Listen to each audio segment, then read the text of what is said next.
Fala amigos, eu sou o Matheus Raineri e estou aqui para falar das nossas últimas duas produções, falar um pouquinho rapidamente de como foram as nossas duas últimas apresentações, mas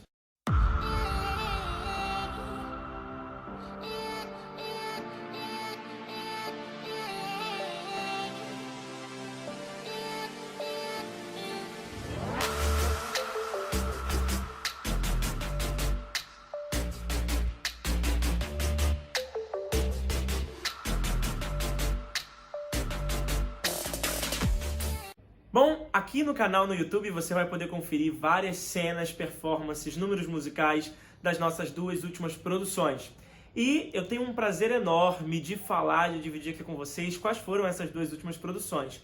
Nós começamos já de cara com um grande sucesso, O Rei Leão, o musical. Depois, Aladdin e a Lâmpada Mágica. O Rei Leão, ele já tem uma proposta... Bom, primeiro é o meu filme de infância, é o meu sonho de infância mesmo, né? Eu já fico imaginando, eu ouço aquela música e já vem aquela emoção dentro do meu coração. E era um grande sonho. Então, eu falei, eu quero fazer esse musical e fazer a minha leitura sobre ele, né? Então é um visual monocromático, não foge do laranja, marrom, bege, o preto vem muito pouco, apenas nos vilões, mas é um musical que tem a ver com uma relação com a terra, com a natureza. Fala do ciclo da vida, é um espetáculo ecológico, fala bastante de como a gente precisa respeitar a natureza e entender que as coisas estão no seu lugar e elas não podem sair do seu lugar, elas já estão no seu lugar natural. A gente agora, nesse momento de pandemia, tem percebido o quanto a natureza está reocupando, né? Tomando de volta o lugar que sempre foi dela. Então, o musical do Rei Leão, para mim, é uma experiência catártica, emocionante, e nós apresentamos praticamente, né? Fizemos reestreias 3 vezes. Nós fizemos a primeira lotada, mais de 1.000 pessoas, 1.200 pessoas, 1.250 pessoas. A segunda dentro do Festival de Inverno, que estava lotado só para assistir o Rei Leão e com uma alegria enorme, com um fascínio, uma histeria incrível de se ver. Eu fico sem fim, que nos guiará na boa emoção, na fé e o amor, até encontrar o nosso caminho. Neste ciclo sem fim.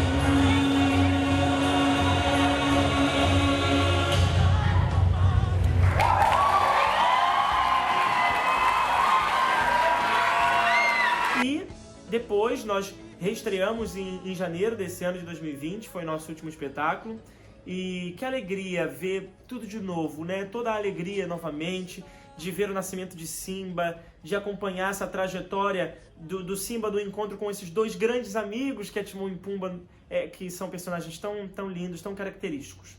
Depois, em 2019, nós apresentamos a Aladdin e a Lâmpada Mágica, que eu sabia que ia ser um grande desafio, porque Aladdin é o extremo oposto do Rei Leão, né? O Rei Leão, a gente tem uma referência monocromática, uma referência mais da selva, da natureza, natural, né? Naturalista. No entanto, Aladdin é o contrário. A gente está dentro de castelos, de pessoas muito ricas, de pedras preciosas. Estamos falando de milhares de cores.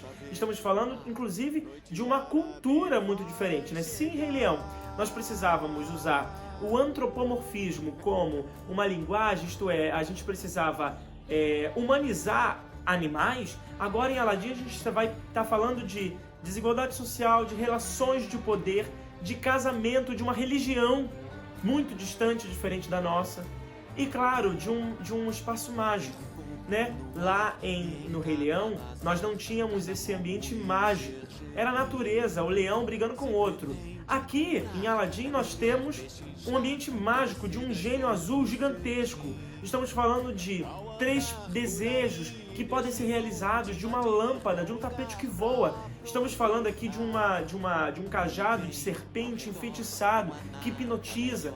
Então, sair do Rei Leão vir para o Aladdin era uma experiência de abdicar, de abrir mão de toda aquela naturalidade dos animais e vir para uma atmosfera de magia, mágica.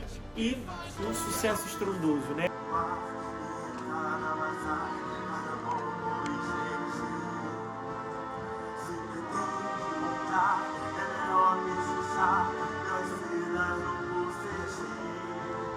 Ao andar por aí, desde o som de invadir, é um lugar para aproveitar. Não há nada melhor, hoje a Arábia vai chegar. A noite na Arábia e o dia também é sempre tão quente que faz com que a gente se sinta tão bem. A noite na Arábia é um lugar pra sonhar. A mágica está em todo lugar, ela só procurar.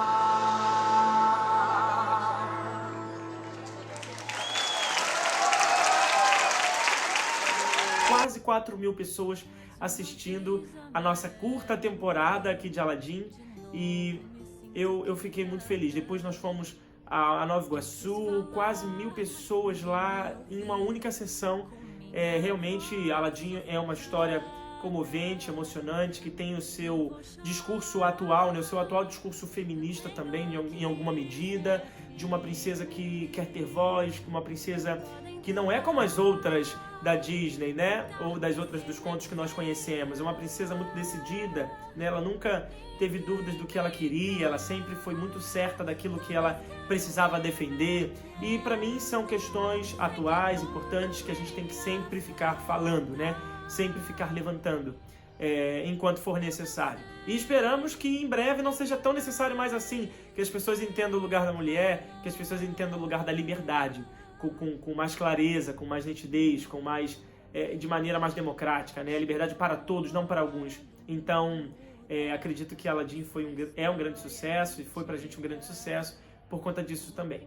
E esse ano de 2020 a gente estreia, se tudo der certo, Fantástico Mundo de Alice. Um espetáculo que trata a respeito de 2 mundos. Então, se nós havíamos ainda caminhado há 2 anos atrás por um ambiente naturalista de animais, depois para um ambiente mágico, sobre as relações de poder, sobre religião, agora a gente está falando de um espetáculo não musical que trata a respeito de uma aventura alucinada de uma menina, até que seja o contrário, que viveu uma experiência confusa, mas ao mesmo tempo reveladora.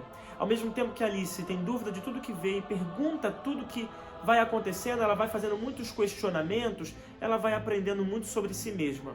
E no original do Lewis Carroll, Alice, essa experiência do mundo subterrâneo é um sonho. Nós, no nosso espetáculo, estamos travando essa batalha, essa luta antimanicomial, essa luta em defesa dos pacientes psiquiátricos artistas, na luta da prioridade, da sociedade priorizar a saúde mental, na luta para que nós também priorizemos a nossa mente como um lugar de não só de mais um do nosso corpo, mas um lugar de muita atenção, de muito carinho. A gente precisa cuidar da nossa cabeça, a gente precisa cuidar da nossa mente, mas também sem podar toda a fantasia que ela pode gerar dentro da gente. A gente não pode vedar a nossa imaginação, parar de sonhar, parar de ser criativo, parar de pensar que o mundo pode ser um mundo diferente, parar de separar as pessoas, parar de colocar os pacientes psiquiátricos e a gente como se fôssemos nós e eles. Não. Então Alice vem nesse 2020 para levantar essa questão da saúde, né? Uma questão científica em alguma medida, mas principalmente uma questão do sonho, dessa realidade paralela, desse subterrâneo, né? Alice in Underground é exatamente a experiência de viver este mundo só que embaixo. Me lembra muito essa realidade, né? De Stranger Things, de Us, desses filmes que travam esse embate entre aquilo que eu acredito que é real e aquilo que é real no concreto. É uma discussão filosófica, é uma discussão levantada por Descartes lá no racionalismo da filosofia, é uma discussão levantada por muitos lugares, de muitas perspectivas diferentes, mas eu acredito que é uma diversão enorme pensar que nós vivemos uma realidade, mas também existe uma outra por debaixo. Há sempre atrás de uma opinião, uma outra embaixo, um outro lado. Tudo na vida tem vários lados. Então, por que só se divertir com um só? Se a gente pode se divertir olhando todos os outros lados e, se quiser, depois disso, tomar alguma decisão. Decisões são importantes, mas cada um decide o tempo em que deve tomá-las. Por isso, Alice vem para transformar as nossas vidas e colocar a nossa mente como uma prioridade.